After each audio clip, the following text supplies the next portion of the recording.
Sobat investor, awal tahun 2026 dibuka dengan dua sinyal penting dari perekonomian Indonesia. Di satu sisi, harga-harga konsumen tercatat menurun.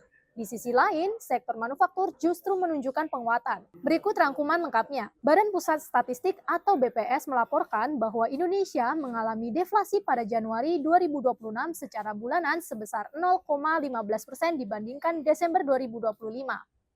Deputi Bidang Distribusi dan Jasa BPS, Ateng Hartono, menjelaskan bahwa deflasi ini juga tercermin dari penurunan indeks harga konsumen atau IHK dari 109,92 pada Desember 2025 menjadi 109,75 pada Januari 2026. Ateng menyampaikan bahwa pada awal tahun, inflasi bulan dan inflasi tahun kalender memiliki titik perbandingan yang sama, yaitu antara Januari dan Desember. Dengan kondisi tersebut, Januari 2026 tercatat mengalami deflasi, berbeda dengan bulan sebelumnya yang masih mencatatkan inflasi.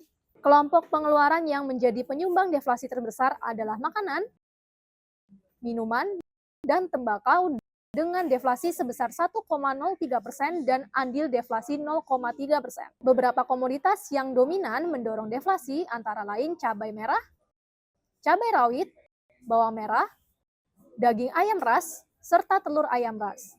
Selain itu, bensin dan tarif angkutan udara juga mencatat memberikan andil deflasi yang cukup signifikan. Di sisi lain, masih terdapat sejumlah komoditas yang memberikan andil inflasi pada Januari 2026, diantaranya emas perhiasan, ikan segar, serta tomat.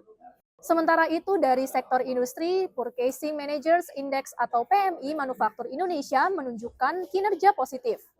Pada Januari 2026, PMI berada di level 52,6, meningkat dibanding Desember 2025 yang tercatat 51,2.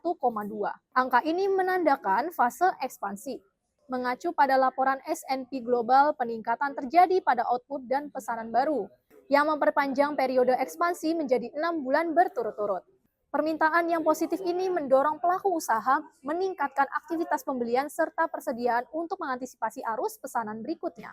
Ekonomi S&P Global Market Intelligence Usama Bati menyampaikan bahwa perbaikan sektor manufaktur pada Januari terutama didorong oleh permintaan domestik, sementara permintaan ekspor baru masih mengalami kontraksi. Dari sisi prospek, pelaku industri menunjukkan tingkat kepercayaan yang lebih tinggi terhadap perkiraan output 12 bulan ke depan, dengan optimisme tertinggi dalam 10 bulan terakhir. Sementara dari sisi harga, inflasi biaya input masih tercatat relatif tinggi namun stabil dibandingkan bulan sebelumnya dan berada di bawah rata-rata jangka panjang. Kenaikan harga bahan baku mendorong peningkatan biaya produksi yang sebagian diteruskan ke konsumen melalui kenaikan harga output. Sobat investor, demikian tadi berita ekonomi terkini. Pantau terus berita-berita terbaru soal ekonomi, bisnis, dan pasar modal hanya di IDX Channel TV, idxchannel.com, dan sosial media IDX Channel. Sampai jumpa dan terima kasih.